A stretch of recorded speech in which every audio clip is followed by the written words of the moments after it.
ओम शांति। आप सबको स्वागत है आपके YouTube channel seek the soul the truth lies within में। और अब हम 2 दिन के, कल के 15वें दिन के और आज के 16वें दिन के ईश्वरीय वरदान के बारे में चर्चा करेंगे। तो आज का परमपिता परमात्मा ईश्वरीय वरदान में चाहते हैं कि हम केवल परमपिता परमात्मा को इस कलयुग के अंत में, ताकि हमारा मन ना भटके, हमारे अंदर बेचैनी ना आए, किसी प्रकार से हमारी जो दुख की घड़ियाँ वो कम होती जाएं, उसके लिए परमात्मा चाहते हैं कि हम केवल परमात्मा पिता पर ही निर्भर रहें। तो देखें बाबा कहते क्या है इसमें टाइटल में।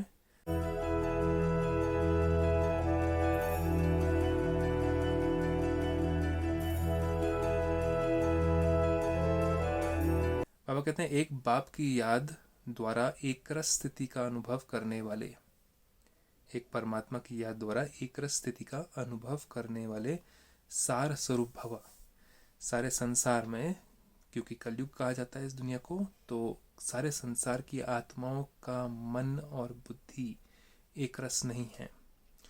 अगर हम मनुष्य आत्मा को याद करते हैं, परिस्थितियों को याद करते हैं, सिचुएशंस को याद करते हैं, तो कभी भी हमारा मन बुद्धि एक रस नहीं रहेगा, मतलब कि टिका हुआ नहीं रहेगा।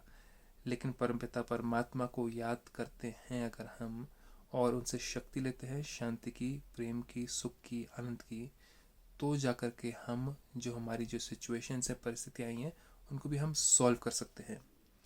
तो बाबा कहते हैं विस्तार में, एक रस स्थिति में रहने की सहज विधि है एक की याद।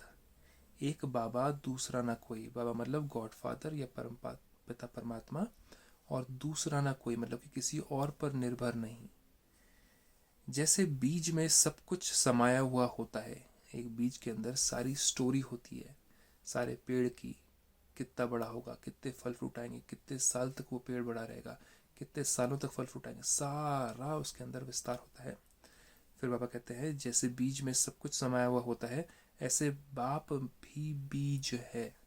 परमपिता परमात्मा इस दुनिया की आत्माओं के वृक्ष का, अगर आप सारे रिलीजन्स को ले लें और ट्रंक ले लें, तो सारे रिलीजन्स के जितने भी आपके डिफरेंट डिफरेंट ब्रांचेस हैं एक ट्री के, वो सारे ट्री ऑफ लाइफ जिसको कहा जाता है, कल्प वृक्ष कहा जाता है, उसके परमात्मा बीज हैं, जिसमें सर्व संबंधों का, सर्व प्राप्तियों का सार समाया हुआ है। सारे संबंध परमात्मा को आप अपना साथी कहें, आप अपना बंधु कहें, आप अपना सखा कहें, आप उनको अपना माता कहें या पिता कहें, जिस भी तरीके से जो भी चीज़ की आपको कमी महसूस होती है, उसमें आप उनको आप अपना बना सकते हैं। तो किसी को अगर किसी की कमी महसूस होती है और परमात्मा को अगर आपने अपना वो संबंधी बना लिया, तो आपकी मन बुद्धि भटकना कम हो जाएगा। वो करते कैसे हैं उसको आप ब्रह्मा कुमारी में सीख सकते हैं आकर के। फिर बाबा कहते हैं एक बाप को याद करना अर्थात सार स्वरूप बनना। तो एक बाप दूसरा ना कोई, यह एक की याद एक रस स्थिति बनाती है। जो एक सुखदाता बाप की याद में रहते हैं, उनके पास दुख की लहर कभी आ नहीं सकती।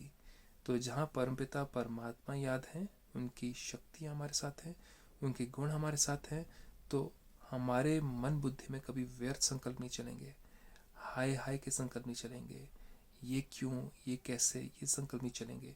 सारा ज्ञान बुद्धि में याद आएगा, जो कि हम 7 डेज के कोर्स में हम सीखते हैं, रहस्य सीखते हैं सारे संसार का, इस दुनिया का, ये दुनिया जा कर रही है, सारा रहस्य हमारे मन में आता है। तो हमारा बुद्धि जो भटक रही होती है क्यों, क्या, कैसे में, उसके जब हमारे पास में उत्तर मिल जाते हैं बाबा को याद करने से, उनके ज्ञान को याद करने से, तो ऑटोमेटिकली मन बुद्धि हलचल में कम आती है। जो एक सुखदाता बाप की याद में रहते हैं, उनके पास दुख की लहर कभी आ नहीं सकती। उन्हें स्वप्न भी सुख के, खुशी के, सेवा के और मिलन मनाने के आते हैं। उनको स्वप्न मतलब सपने भी रात को सुख के आते हैं, घबराहट के नहीं, बेचैनी के नहीं, हाय हाय के नहीं, क्या होगा कैसे होगा कि नहीं, खुशी के आते हैं, सेवा के और मिलन मनाने के आते हैं। सेवा के, औरों की सेवा के सोचते हैं। जो अपने ही दुख में डूबे हुए हैं, वो औरों की सेवा कैसे कर पाएंगे। तो परमात्मा कहते हैं जब आपको ये ज्ञान मिल जाता है, जब आपको मेरा सत्य परिचय मिल जाता है, तो आप अपने आप को छोड़ करके औरों का भी सोच पाते हैं, औरों के बारे में भी सोच पाते हैं, औरों तक मेरा यह ज्ञान पहुंचाने का भी सोच पाते हैं। तो सुख के, सेवा के और मिलन मनाने के आते हैं। तो इसी के साथ आज के ये ईश्वरीय वरदान, हम भी परमपिता परमात्मा से जुड़े, एक बाप दूसरा ना कोई, ये विद्या आकर के ले हम ब्रह्म कुमारी इसमें, तब जाकर के हमारे भी स्वप्न और जागते जागते संकल्प सुख के होंगे, चिंता के नहीं और शांति के होंगे। तो इसी के साथ में आज का ये ईश्वरीय वरदान, ओम शांति।